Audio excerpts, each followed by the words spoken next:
Hello coaches, and welcome to the third video of a three-part series where we will focus on how to walk through the coaching process using the platform. If you remember during the initial call with Peg Dawson, she showed you this PowerPoint with 6 steps. Step 1, gathering background information. Step 2, defining the long-term goal. Step 3, discussing obstacles to achieving long-term goals. Step 4, develop ways to overcome the obstacles. Step 5, turn long-term goals into SMART goals. And finally, Step 6, create an action plan for each goal. Now let's go into the site and see how a coach will walk with the student throughout each one of the steps. I will navigate to the ESC student site where I've created a fictitious student, Jane Doe. Once we enter the site, we will see the My Action Plan section where it is pre-populated with the Getting to Know You questionnaire. This is where we accomplish the first step, gathering background information. This step is accomplished by filling out the Getting to Know You questionnaire. The student will simply click on the link and fill out both parts. As you can see, the Getting to Know You questionnaire is a series of questions about the student background. Once they finish the questionnaire, click Submit and the form will be saved to the site. Once submitted, the tag turns green and there is a green thumbs up. Now that we've completed step 1, gathering information, let's now turn our attention to steps 2 through 4. Step 2, defining the long-term goal. Step 3, discussing obstacles to achieving the long-term goal.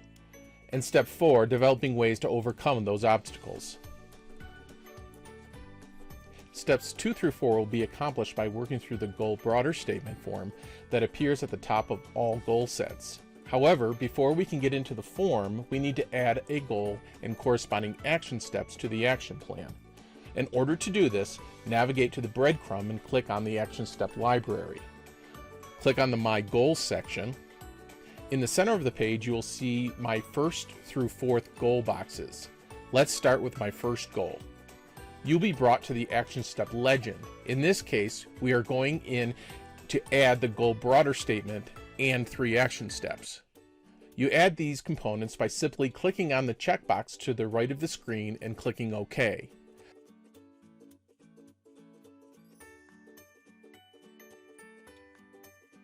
Now let's go back to the roadmap where you will see your goal broader statement and 3 action steps ready for you to begin to accomplish steps 2 through 4.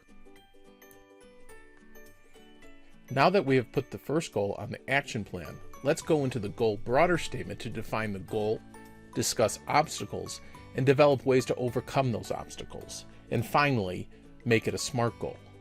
Click on the goal broader statement.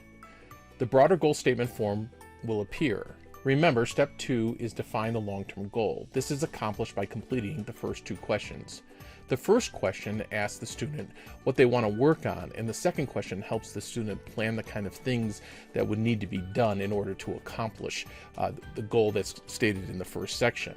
In this case, let's say that Jane wants to maintain an 83 average in her Algebra 1 class. In order to accomplish this, she is going to have to hand in homework every night. The third question is where we tackle step 3 about obstacles. And in this case, let's add volleyball, Snapchat, and friends. You discuss with Jane step 4, developing ways to overcome obstacles.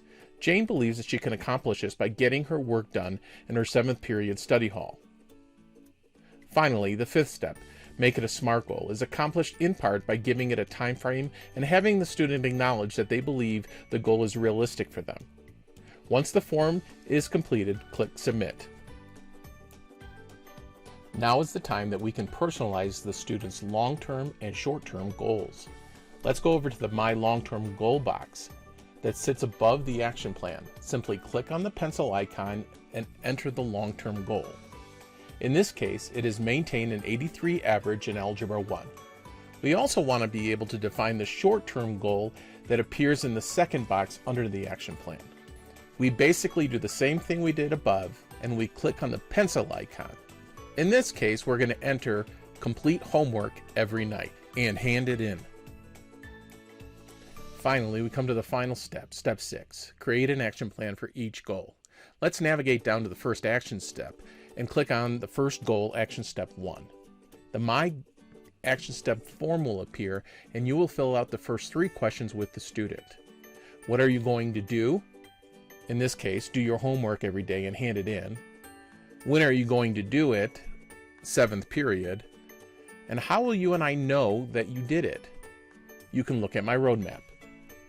After this is complete, you simply click close and you will see that a yellow arrow has appeared next to the action step. This means that the action step has been created but not completed. So now the student goes to school and does what she says she was going to do. She can now go in and fill out the form and complete her first action step.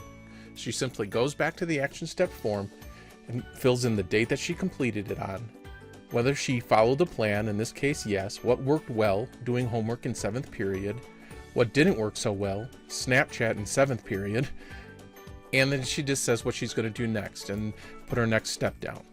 Once she's done with that, she clicks submit and the action step will be created that she can print if she likes. When she clicks close, the first action step shows complete. Well, that is how you navigate the 6 steps from the initial presentation. Thank you so much.